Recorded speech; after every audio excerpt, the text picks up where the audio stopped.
Niteka n'umunezero ntangere vyo gusubira kubana namwe banywanyi mukurikira amakuru n'ibiganiro tubandanya gushikiriza imisi yose kuri iyi mbonesha kure y'Umuhuza TV. Numwanya wandi makuru agezweho muri uyu mugoroba kuwa kane kw'itariki ya 17 Myandagaro 2023.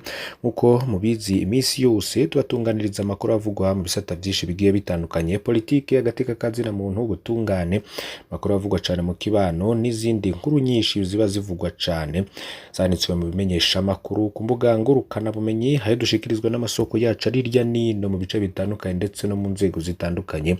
Vyose nivyo tubategurira tukabashikiriza. Turazi ko mudukurikira muri henshi hagiye hatandukanye, abadukurikira bari mu Burundi, abari mu bice bitandukanye ku mugabane wa Afrika no kuyindi migabane ya kure arimo Amerika, Uburaya, Aziya ndetse na Australia. Kandi ndabakengurukira cyane ko mubandanya kudukurikira. Muri amakuru rero turaza kwibanda kuri ibi bikurikira. Umukuru w'igihugu c'u Burundi Varisito Ndayishimiye ati hari abashikiranganje bamwe bibereyeho kurya k'umukozi arera umwana atigera yiyumvira amata aheze aho akura ayandi. Muraza gukurikira rero ivyo yoba yashikirije. Ni mu gihe rero yanabajije ati twotera imbere gute mu gihe hari abashikiranganje bamwe biyicariye barindiriye uzobasubirira kugira bwo bamuhereze. Ivyo vyose mukaza kubikurikira. Akaba yarabishikirije ku itariki ya 17 ubwo n'uyu munsi turiho y'ukwa munani Igitega mu gihe yariko yugurura icese indwi yahariwe abarundi baba hanze y'igihugu. Mukaza gukurikira rero mu vy'amajambo yoba yashikirije ndetse agatangamwo n'uturiro tumwe. Mu bindi bitandukanye rero ni inkuru dakwiye gucikwa. Hari amanyanga ari kuba mu gikorwa cyo gucandaga abana ingwara y'ubukwangwe. Ni gikorwa rero kiriko kiraba, harimwo inyuruzwa ry'amafaranga atandukanye, aho rero hari abahabwa ibihumbi 60 vy'amarundi, abandi 105, ndetse hari n'abahabwa ibihumbi 300 kandi bakora ikintu kimwe. Kubijanye n'igitoro naco mategeko ategerezwa gutanga igitoro ku basuperviseur, ariko ico gitoro ntikiriko kiratangwa kuri abajejwe kugenzura ico gikorwa. Vy'ubwo bunyenyezi n'ibindi bitandukanye navyo mukaza kubikurikira muri aya makuru vyerekeranye n'iyi inkuru. Mukaza gukurikira kandi n'inyishu yatanzwe n'umushikiranganje w'intwaro hagati mu gihugu, iterambere rusange n'umutekano ku kibazo c'abadandaza bavuga ko banyazwe ibibanza mu masoko kandi aribo bavyiyubakiye. Mukaza kumviriza ico yabitangaje ko mugihe rero yari imbere y'inama nkenguza amateka. Izo nkuru rero nizo twabateguriye, tukaza kongerezaho izindi zitandukanye ziba zivugwa mu bisata vyinshi. Ndagusaba kugira ngo fyonde kuri subscribe canke sabone niba utari wafyonda ko wibuke no kubisangiza abagenzi bawe kugira badacikwa n'amakuru yose dushikiriza. Imbere yuko mukurikira ico President Evariste Ndayishimiye yoba arashikirije ku bashikiranganje, ikadutangurire kuri iyi nkuru y'amanyanga ariko avugwa mu gikorwa cyo gucandaga abana ingwara y'ubukwangwe poliomyelite. Ico gikorwa cyo gucandaga abana ingwara y'ubukangwe kiriko kiraba mu gihugu cose c'u Burundi kivurwamo amanyanga. Abakozi bariko bakora ico gikorwa bidogera abajejwe kugitunganya. Abagize ico bashikiriza bavuga ko amafaranga atari katangwa kumwe mu ntara z'igihugu, bamwe baronka amafaranga menshi abandi make. Abo twayaze mu ntara zitandukanye, hari abo bahabwa ibihumbi 60 vy'amarundi, abandi 105 vy'amarundi, hari abahawe n'ibihumbi 300 vy'amarundi. Kukijanye n'igitoro naco mu mategeko hategerezwa gutangwa igitoro ku basuperviseur, ni superviseur de proximité, superviseur de l'équipe, hari superviseur de district, ariko ahenshi mu district sanitaire ico gitoro ntikiriko kitangwa kuri abo bajejwe kugenzura ico gikorwa. Ariko nko mu ntara ya Rumonge shoboye kumenya ko ico gitoro catazwe ku basuperviseur inyuma y'umutaga w'uno munsi. Rero bikavuga ko ico gitoro gica kinyuruzwa bigacumbagiza igikorwa. Abariko rero bakora ico gikorwa bikeka ko ari ubusuma bwoba bwateguriwe mu bushikiranganje bw'amagara y'abantu, bagasaba umuco, bakongera bagasaba amashirahamwe ya UNICEF Burundi na OMS Burundi yafashe mu mugongo ico gikorwa gukurikiranira hafi ivyayo amafaranga. Reka tubandaniriza ku vyashikirijwe n'umukuru w'igihugu. Yaragize ati hari abashikiranganje bamwe bibereyeho kurya k'umukozi arera umwana atigera yiyumvira amata aheze uko aho akura yandi.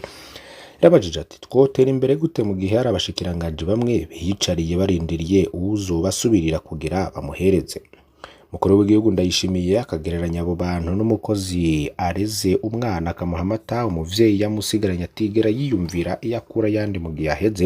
Kabandanya agira ati yumvire nk'umudeje ico akora ari ukurya gusa, none igihugu cotera imbere gute? Umwe wese ategerezwa gukora, kirazira kurya utakoze. Ufise imiduga myiza ucubona ko bose bateye imbere, tuzovuga ko twateye imbere mu gihe umuntu wese afungura neza, aryama neza, akivuza, kongera akarungika umwana kw'ishure kugira bwa bwenge bwiwe abushiremwo ubumenyi. Umukuru w'igihugu rero agahamagarira abarundi baba hanze y'igihugu guteza imbere mu kibano. Mu myaka iheze ngo hari abahora batinya kujana bagenzi babo muhira iyo bavuka kuko abiwabo bambara nabi canke ko atari mu gisagara, none wewe warubatseyo inzu nziza irakwankira. Yabishikirije rero kuri uyu wa 17 kwezi k'umunani 2023 Igitega mu gihe yariko yugurura icese indwi yahariwe abarundi baba hanze y'igihugu. N'amajambo rero ubona ko yashigikiwe n'abantu bagiye batandukanye, vuga ko aba diaspora rundi iyo bageze hanze hari abatemera kugaruka mu gihugu c'u Burundi, ariko ngo ivyo ntibikwiye nk'uko vyagiye biravugwa ko n'abantu batandukanye. Indi nkuru ngo tuzaraba uruhara rw'umudandaza umwe wese, responsabilité turabe vy'ukuri ko bakeneye gushumbushwa canke ko ari bo boshumbusha abene gihugu. Iyo ni inyishu itangwa n'umushikiranganje w'intwaro hagati mu gihugu Martin Niteretse ku kibazo c'abadandaza bavuga ko banyazwe ibibanza mu masoko kandi ari bo bavyiyubakiye.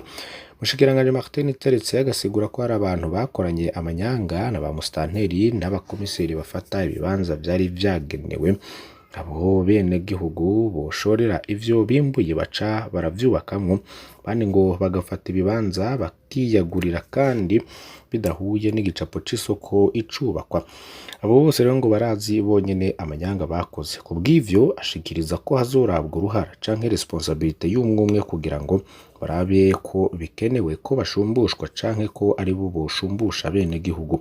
Umushikiranganje ati hari abantu b'ibihangane baciye biha ibibanza bitanu kugira bakoteshe kandi vyategerezwa guhabwa abadandaza. Ivyo rero ngo bitegerezwa gukosorwa.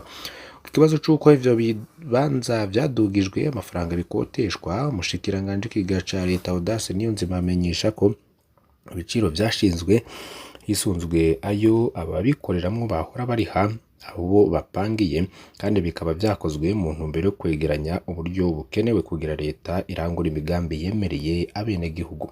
Kubwiwe ngo ntatahura ingene abadandaza bo kwidoga ko bizimvye kandi ayo bahora bariha ngo bapangiye ariyo n'ubundi bazoriha leta. Agahamagarira abene gihugu kunezererwa gutanga intererano muri leta. Ivyo rero bikaba vyarashikirijwe kuri uyu wa 16 kwezi k'umunani 2023 mu gihe abashikiranganje batatu w'ikigega ca leta ubudandaje n'intwaro yo hagati mu gihugu bariko bishura ku bibazo vy'abakenguza amateka mu nama nkeguza amateka. Ninjo harimo n'ibindi vyinshi rero twagiye turashikiriza kuri uyu munsi, cane kuri iya nkuru ivugwa cane kw'isukari yoba yarabuzwe irengero mu gisagara ca Bujumbura muri komine ya Mukaza. Yandi makuru Faustin Ndikumana avuga ko umugambi wo kuba Burundi buzoba bwifashe muri 2040 ngo ntukwiye guherera mu nyandiko gusa. Mugihe rero yari karemesha ikiganiro kubamenyesha makuru kuwa gatatu y'igenekerezo ya 16 Myandagaro 2023, Faustin Ndikumana arongoye ishiramwe Parsem abona ko imbono yuko mu mwaka 2040 Burundi buzoba ari igihugu cifashe hama muri 2060 naho ngo kikaba ari igihugu giteye imbere ngo dakwiriye guherera mu mpapuro nk'uko vyagenze mu migambi ya Burundi Vision 2025 PND 2018-2027 n'iyindi. Faustin Ndikumana ngo kugira bikunde iryo hangiro rishike ko ngo nuko hariho ivyangombwa canke les préalables leta itegerezwa kwisunga kugira ngo biboneke vy'ukuri ko iri mu nzira yo gushira mu ngiro iryo hangiro. Akaba rero atanga akarorero ku bintu vyanditswe mu gitabo cashizwe ahabona na Parsem leta ikwiye kubanza gukorera ko kugira ngo ishikire iryo hangiro. Bimwe muri ivyo rero akaba ari uko ubwa mbere leta yovavanura n'ingendo yo kwama yandika ibitabo kandi ibindi bihasanzwe bitaraheza gukorerwa ko hamwe no kumenya ibikorwa canke imigambi bija imbere y'ibindi. Kubwiwe ngo imbere yo kwiyumvira gutorera umuti ibibazo bihanitse, leta ngira kwiye kubanza gutera umuti utu tubazo duto duto two kubura ibitoro, kubura isukari, ikena ry'isima, ibinyobwa vya Braludi. Ubwe ngo umushikiranganje ntakwiye kwadukana umugambi uhanitse ngo ariho n'ibindi vy'ibanze vyananiranye. Kene ngo nukumenya ico leta ijejwe ntiyivange muri vyose, mu vy'amakoperative, mu vy'urudandazwa n'ibindi. Kabatanga akarorero ko biheruka gushikirizwa n'umukuru w'igihugu aho yavuga ko basanze abakozi ba leta aribo bihaga ibibanza vyo mu masoko. Bwewe ngo ntingaruka yuko umugambwe uri ku butegetsi wivanga mu ntwaro. Warongoye Parsem abona ko kwiye gushirwaho ibiharuro mfatirwa ko ngingo canke statistique vyerekana ko igihugu kiba ciyemeje guteramwo imbere biba vyabaye. Nk'akarorero ngo igihugu kikaba gishobora kuba gifise mu bika amahera y'agaciro ashobora gukora amezi nk'atatu, kandi nk'akarorero ni uko leta yoza irakora isuzuma ku iterambere rito rito ry'abanyagihugu, nko gusuzuma ko Abarundi bakirara ku kirago, bafungura gatatu ku munsi, bashoboye kurera abana babo nk'uko vyategerezwa n'ibindi. Faustin Ndikumana abasaba ko kugira ngo igihugu kizoshike kuri iryo hangiro ngo baha kuvavanura no gukoresha abakozi mu migambi ikomakomeye ya leta hafatiwe ku migambwe, ahubwo bakazana abahinga abashoboye akazi bababuze mu Burundi bakabarondera hanze y'igihugu. Ikindi ngo leta ikwiye kwitondera bijanye no gusubiza hamwe no kunywana kw'abarundi, kuko ngo fatiye ku biyago vy'abarundi ku kibazo c'amoko kiboneka ko abantu bagifise impungenge mu kubana kwabo. Ivyo rero nivyashikirijwe Faustin Ndikumana arongoye Parsem. Banywanyi bacu ndabakengurukiye cyane ko twabanye kuri uyu munsi mu makuru n'ibiganiro twagiye turashikiriza. Ntimuzocikwe n'andi yose tuzobashikiriza ku munsi w'ejo. Ndagusaba rero kugira ngo niba ari ubwa mbere utwumvirije ufyonde kuri subscribe canke s'abone niba utari wafyonda ko, ibuke no kubisangiza abagenzi bawe kugira badacikwa n'amakuru yose dushikiriza ngaha kuri Umuhuza TV. Mani bahezagire ijoro ryiza.